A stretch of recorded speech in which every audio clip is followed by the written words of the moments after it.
अस्सलाम वालेकुम मेरे प्यारे मदरसा आधुनिक अध्यापक। जैसा कि आज सारी निगाहें देश की सबसे बड़ी कोर्ट पर लगी हुई थी।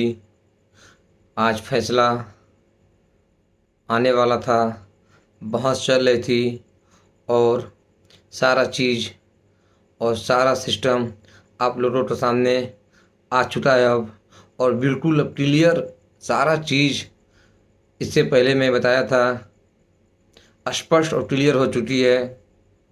अब कोई इसमें 1% भी निसंदेह नहीं है। मैं जैसा बताता हूँ, जैसा कहता हूँ, सेम सेम आज उसी तरह होता चला आ रहा है। लेकिन बस दुर्भाग्यपूर्ण बात यही रही कि मेरी बात किसी को समझ में नहीं आई, समझ में आई तो कोई सुना नहीं। और आज जब ये मामला हाई कोर्ट से सुप्रीम कोर्ट में पहुंचा तो मैं पहले से ही कह रहा था बोर्ड बिल्कुल सेफ बच जाएगा, क्योंकि हमारे आर्टिकल में संविधान जब बन रहा था तो उसी तरह आर्टिकल में लिखा हुआ है, आर्टिकल 29 और 31 में कि सारे लोग को अपने अपने धर्म के हिसाब से रहने की, खाने की, पीने की, पढ़ने की इजाज़त है। और सुप्रीम कोर्ट जज CJI DY चंद्रचूड़ ने यही कहा भी था कि क्या आपको लगता है कि धार्मिक खत्म कर दें, तो उन्होंने कहा था नहीं। और सुप्रीम कोर्ट ने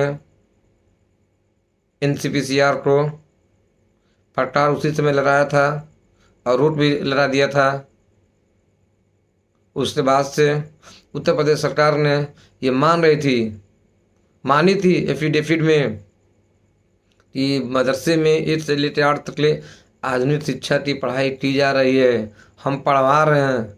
यदि मेरे प्यारे शिक्षक, मैं हमेशा से कहता आया था और आज भी कह रहा हूँ, मैं सारे लोगों को सुनने समझने के बाद से सबसे लास्ट में मैं अपनी बात रखता हूँ कि शायद आप लोग को कुछ भी सारे लोग की बात देखने सुनने के बाद से मेरी भी बात आप लोगों को समझ में आ जाए।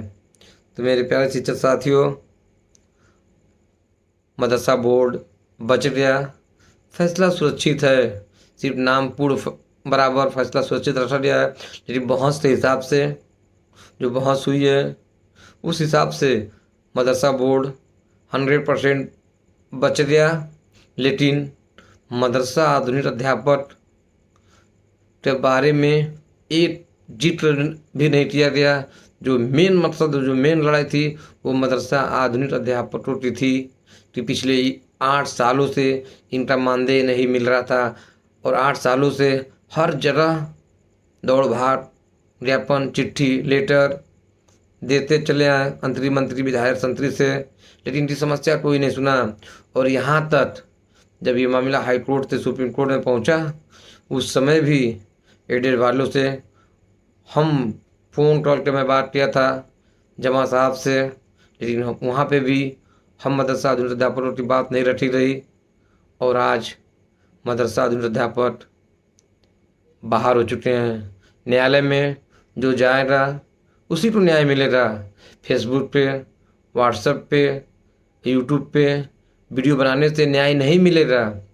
और आज एडेड वालों के हक में फैसला हो गया।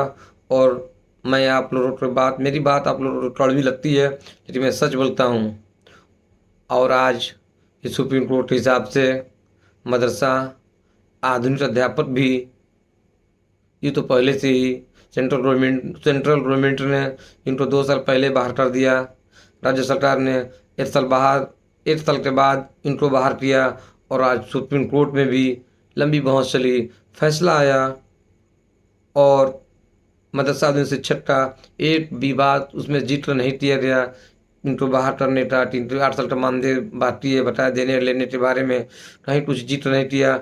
उस हिसाब से अब ये एकदम साफ सुथरा आईना की तरह क्लियर हो चुका है कि मदरसे आधुनिक शिक्षक न्यायालय से भी अब बाहर हो चुके हैं, क्योंकि अब इनका कहीं कुछ नहीं बचा है। न्यायालय के ऊपर उम्मीद थी कि हो सकता है कि मदरसा आधुनिक शिक्षक की समस्या वहाँ पर रखी जाए, न्यायालय भी कुछ मदरसा आधुनिक शिक्षकों की समस्या पे कलम चलाएगा। लेकिन जब वहाँ पे बात पहुँची नहीं तो न्यायालय तो खुदा ग्राड भगवान नहीं है कि हम लोग की समस्या यूट्यूब पे, फेसबुक पे वो सुन ले रहा। हम लोग यूट्यूब पे, फेसबुक पे समस्या लड़ते रहें, आपस में झगड़ते रहें, तो आज हम लोग न्यायालय में भी हम लोग रजिस्टर नहीं किया गया, जिससे हम लोग न्यायालय से भी बाहर हो चुके हैं। और जब फैसला आएगा तो उसमें मदरसे बोर्ड में कुछ चेंजिंग आएगा, लेकिन उसमें हम लोग बाहर हो चुके हैं। और एक बहुत महत्वपूर्ण सवाल मैं आप लोगों को बता देना चाहता हूँ, सुन लीजिएगा, समझ लीजिएगा कि जब न्यायालय का फैसला आएगा, मदरसे बोर्ड में कुछ चेंजिंग होगी और राज्य सरकार से मतलब ये हाई सुप्रीम कोर्ट में बोलेगी कि आप लोग इसमें आधुनिक विषय पढ़वाइए और पढ़वा सकते हैं। तो एक आधुनिक अध्यापकों का जिससे हम लोग हैं वो तो 8 या 10 लाख रुपया बकाया मानदेय है, तो सरकार ने हम लोग को बहाल कर दिया है। नए सिरे से मानदेय के तौर पर नई नियुक्तियाँ कर लेगी, 8-10 हज़ार रुपये शिक्षक रख लेगी, 15 जब महीना पे मानदेय पे शिक्षक रख लेगी, तो हम लोग को जो बताया 8-10 लाख रुपया दे दी सरकार, ये भी नहीं दे दी। तो मेरे प्यारे शिक्षक साथियों, आप लोग फेसबुक पे, व्हाट्सएप पे, ग्रुप पे खूब खेलिए, खूब मौज मस्ती मारिए, खूब वीडियो देखिए, कहीं कुछ होने वाला नहीं है। मैं आप लोगों को आज 6 महीना से हर बात बच्चों की तरह समझाता आया, लेकिन आप लोग एक बात नहीं समझे, नहीं माने। लेकिन दुर्भाग्यपूर्ण रहा कि आज नतीजा सबके सामने बिल्कुल पड़ा हुआ है। कोई कुछ भी कहे, अब हम लोग न्यायालय से भी नहीं बचे हैं। अब हम लोग का एक ही रास्ता है, अगर आपको अपनी लड़ाई लड़नी है तो आपको संघर्ष करना पड़ेगा, आपको मैदान में कूदना पड़ेगा। आप सब एक होते, संगठन होते, इनकलाब जिंदाबाद का नारा लगाते, ना कि उसकी न्यूज़ सुनना पड़ेगा, उसकी न्यूज़, इसकी न्यूज़, ये कर दे रहा, वो कर दे रहा। नहीं, आप लोग को अपनी लड़ाई अपने दम पे लड़नी पड़ेगी, तब जाके कुछ आप लोग का हला भला होगा। और जो हाईकोर्ट में रीट पड़ी थी, अब वो रीट बहुत ही महत्वपूर्ण हो चुकी है। वह रीट जो बताया मानदेय है दिलवा पाएगी, नहीं तो वो भी टाइफिस हो जाएगा। तो आप लोग एक एक रोटी तो आज झट रहे हैं, बहुत दिक्कत परेशानी हो जाती मेरे प्यारे चित्र साथियों। समझिए, गला बैठ गया है आप लोग को समझाते समझाते में, लेकिन आप लोग सिर्फ वीडियो देखते हैं, सारी वीडियो देख के व्हाट्सएप ग्रुप पे पैसा ले लेते हैं। मानदेय मिला है किसको, तो व्हाट्सएप ग्रुप से ही मानदेय मिलता है आप लोग को। अस्सलाम वालेकुम।